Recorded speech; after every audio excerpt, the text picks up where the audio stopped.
नमस्कार नहीं welcome you all world affair जैन Prashant Dhawan. Now recently Al Jazeera ने इजराइल पर एक बहुत ही बड़ा आरोप लगाया है। अल जजीरा ने यहाँ पर यह कहा है कि इजराइल ने एक प्लान तरीके से इंटेंशनली अल जजीरा की एक रिपोर्टर को मार गिराया है ड्यूटी पर। यहाँ पर आप देख पाएंगे ये है रिपोर्टर की फोटो। इनका नाम था शिरीन। ये रिपोर्टिंग कर रही थी वेस्ट बैंक में। उसी वक्त इजराइल की सिक्योरिटी फोर्सेज आई और इन पर गोली चला दी। और अगेन अल जजीरा का यहाँ पर यह कहना है कि सीधा इनको सर पे गोली मारी गई। कोल्ड ब्लडेड ये मर्डर है। और अभी तक अगर मैं देखूं तो दुनिया भर की जो इंटरनेशनल गवर्नमेंट्स हैं इंक्लूडिंग यूएस यूके, इन सब ने कहा है कि एक थॉरो इन्वेस्टिगेशन करनी होगी हमको इस केस की। क्योंकि यहाँ पे आपको समझना होगा कि एक रिपोर्टर की डेथ होती है, ये अपने आप में बहुत बड़ी न्यूज बनती है क्योंकि जर्नलिस्ट की सेफ्टी पर एम्फेसिस दिया जाता है दुनिया भर में। मगर यहाँ पर केस कंप्लीटली डिफरेंट है। यहाँ पर रिपोर्टर की डेथ एक्सीडेंट से नहीं हुई। एटलीस्ट अल जजीरा यहाँ पर यह क्लेम कर रहा है कि इनकी रिपोर्टर को लिटरली मारा गया है। इजराइल ने टारगेट किया है अल जजीरा को। और यहाँ पर आप देख पाओगे ये ट्वीट है अल जजीरा की। और अल जजीरा अपने आप में मैं आपको ये बता दूं कतर की गवर्नमेंट द्वारा फंडेड एक न्यूज नेटवर्क है। ये यहाँ पर कह रहे हैं कि yet again journalist wearing press vest clearly identified were targeted by Israeli snipers. और इस केस को इंटरनेशनल फेडरेशन ऑफ जर्नलिस्ट ये लेकर जाएगा इंटरनेशनल क्रिमिनल कोर्ट में। नाउ ये सारा इशू क्या है, इजराइल को इस बात को लेकर क्यों चिंता है, इजराइल के प्राइम मिनिस्टर नफ्ताली बेनेट ने लगातार इस पर ट्वीट्स करी है, इनका क्या कहना है डिस्कस करेंगे। मगर आगे बढ़ने से पहले आपसे एक क्वेश्चन पूछूंगा। क्वेश्चन यहाँ पर यह है कि इनमें से वो कौन सा देश है जो इंटरनेशनल क्रिमिनल कोर्ट जिसकी बात की जा रही है आज के समय, इंटरनेशनल क्रिमिनल कोर्ट की अथॉरिटी को रिकॉग्नाइज करता है। इनमें से कौन सा देश, पाकिस्तान, इंडिया, बांग्लादेश या फिर चाइना? कमेंट सेक्शन में करिए उत्तर। सही आंसर आपको मिलेगा वीडियो के अंत में। अब पहली बात तो यहाँ पे आपको समझना होगा कि हुआ क्या है। उसके बाद आप ये भी जान पाएंगे कि इजराइल के प्रधानमंत्री किस तरीके से इजराइल को डिफेंड कर रहे हैं सोशल मीडिया पर इस पर्टिकुलर इंसिडेंट को लेकर। देखिए इजराइल आप अगर देखो यहाँ पे आपको मिलेगा वर्ल्ड मैप में, ठीक है। ये यहाँ पे मैं जूम इन कर रहा हूँ, यहाँ पे आप देख पाओगे ये इजराइल। नाउ यूजुअली जब आप इजराइल का मैप सर्च करोगे गूगल पे तो आपको कुछ ऐसा मैप मिलेगा। मगर रियलिटी आप अगर देखो वेस्ट बैंक की, ये तो पूरा इजराइल है।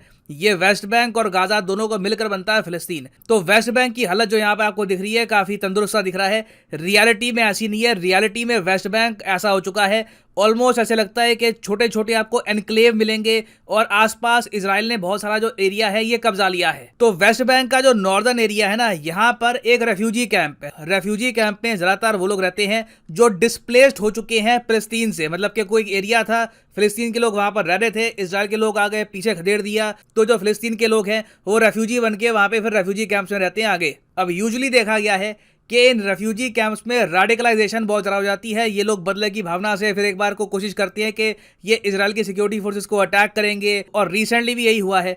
अचानक से क्या हुआ कि इजराइल की सिक्योरिटी फोर्सेस को ये पता लगा कि जो रेफ्यूजी कैंप है उसके आसपास के एरिया में फायरिंग हो रही है। कोशिश की जा रही है कि इजराइल की जो सिक्योरिटी ऑफिसर्स हैं इनको टारगेट किया जाए, कुछ बदला यहां पर लिया जाए। तो इजराइल की सिक्योरिटी फोर्सेस के लोग इकट्ठा हुए और इन्होंने डिसाइड किया ये प्रॉपर्ली रेड डालेंगे इस रेफ्यूजी कैंप में ताकि जो लोग भी यहां पर प्रॉब्लम्स क्रिएट कर रहे हैं इनको पकड़ा जा सके। अब जब रेड इजराइल यहां पर डाल रहा था उसी वक्त अल जजीरा की जो यहाँ पर जर्नलिस्ट थी शिरीन, ये यहाँ पर मौजूद थी। और वैसे मैं आपको बताऊं तो इन्होंने प्रॉपर वेस्ट पहन रखी थी, वहां पर लिखा हुआ था प्रेस। और इनके साथ जो इनके कोवर्कर थे वो बार बार ये कही जा रहे थे कि we are journalist, we are press. मगर कहीं से गोली आती है और शिरीन की यहाँ पर डेथ हो जाती है। अब यहाँ पर आप पूछ सकते हैं मैं ये क्यों कह रहा हूँ कि कहीं से गोली आती है और गोली लग जाती है, मैं ये क्यों नहीं कह रहा कि सीधा इजराइल ने मारा है इस जर्नलिस्ट को। देखिए मैं ये इसलिए कह रहा हूं क्योंकि इजराइल के प्राइम मिनिस्टर खुद ट्विटर पे आए और इन्होंने यहाँ पर ट्वीट्स करी। यहाँ पर आप देख पाएंगे ये इनकी ट्वीट है। ये यहाँ पर कह रहे हैं कि पैलेस्टीनियन अथॉरिटी ने जो आरोप लगाए हैं इजराइल पर, इन आरोपों का कोई सॉलिड बेसिस नहीं है। जो डेटा हमारे पास है आज के समय, हमारा मानना यह है कि पॉसिबिलिटी है कि पैलेस्टीनियंस ने ही, जो पैलेस्टीन की साइड से गोलियां चल रही थी, इन लोगों ने ही यहाँ पर जो जर्नलिस्ट मारी गई है इसको मारा है। यहाँ पर आप देख पाओगे इन्होंने एक वीडियो भी शेयर करी है। यहाँ पर कह रहे हैं कि the Palestinians were even documented saying we hit a soldier, he is lying on the ground. तो ये यहाँ पर ये जो वीडियो है ये दिखाकर इजराइल के प्राइम मिनिस्टर ये कह रहे हैं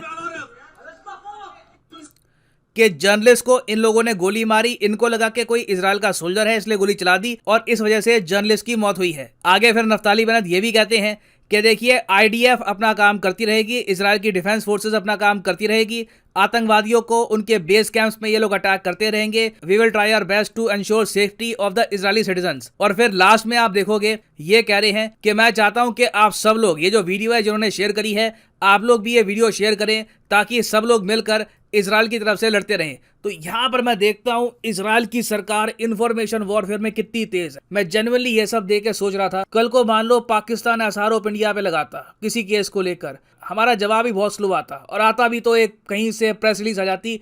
अब यहां पर देखिए ये लोग कितने एक्टिवली एक नैरेटिव को काउंटर करते हैं जो इनको लगता है कि जेन्युइनली इनके कंट्री की इमेज को रुइन कर सकता है। अब यहाँ पर आप पूछ सकते हैं मगर इजराइल के प्राइम मिनिस्टर खुद यहाँ पर ये सब बातें क्यों लिख रहे हैं, ये क्या इतनी बड़ी बात है? जी हाँ, जर्नलिस्ट की डेथ इस तरीके से होना किसी कंट्री की डिफेंस फोर्सेस द्वारा, एटलीस्ट जो आरोप लग रहा है इजराइल पर, वो तो यही कह रहे हैं कि इजराइल की डिफेंस फोर्सेस ने मारा है। तो एक जर्नलिस्ट की डेथ होना इस तरीके से बहुत बड़ी बात होती है। यूनाइटेड नेशंस इस बात को बहुत ही सीरियसली उठाता है और यूएन तो एक्चुअली नवंबर 2 को एक इंटरनेशनल डे भी सेलिब्रेट करता है to end impunity for crimes against the journalist around the world. और यूनेस्को की वेबसाइट पे आप अगर देखोगे तो आपको एक पूरा ट्रैकर मिलेगा जहां पर बताया जाता है कि 1993 से लेकर अब तक कितने जर्नलिस्ट मारे गए हैं दुनिया के किस एरिया में। तो इजराइल को थोड़ा बहुत डर यहाँ पर यूएन का भी है, इनकी इमेज खराब हो जाए इस बात का भी है। फिर एक इनको डर यहाँ पर यह भी है कि इससे बीडीएस और जरा स्ट्रांग ना हो जाए। बीडीएस क्या है? देखिए इस्लामिक कंट्रीज ने मिलकर एक इनिशिएटिव स्टार्ट किया था बीडीएस का, ये है boycott disinvestment and sanction scheme. ये एक इंटरनेशनल कैंपेन है जो टारगेट करता है इजराइल को। इसके अंडर ये क्या करते हैं कि जो प्राइवेट कंपनीज हैं, जो बहुत बड़े बड़े ब्रांड हैं, उनको ये कहते हैं कि आप अपनी इमेज के बारे में सोचिए, आप मोरालिटी के बारे में सोचिए, आप इजराइल में बिजनेस कैसे कर सकते हैं जब ये खुलेआम जर्नलिस्ट को मारते हैं। और अगर आप यहाँ पे सोच रहे हैं कि कोई कंपनी इस इशू पर क्या बिजनेस करना बंद कर देगी, तो मैं आपको बता दूं, देखिए कई कंपनीज हैं जिनकी प्रॉपर पॉलिसीज होती है ऐसे कंट्री में बिजनेस ना करने की जहां पर जर्नलिस्ट को स्पेसिफिकली टारगेट किया जाता है। तो इसलिए इजराइल के पीएम खुद यहां पर आ गए हैं। इनको पता है कि बीडीएस को एक बहुत ही बड़ा मोमेंटम मिल सकता है इस इंसिडेंट की वजह से। मगर रियलिटी में जर्नलिस्ट को मारा किसने है, यहाँ पर इशू हुआ क्या है, इसके बारे में तो मोस्ट प्रोबेबली हमको इवेंचुअली पता लगेगा जब इस इशू पर और इन्वेस्टिगेशन होगी।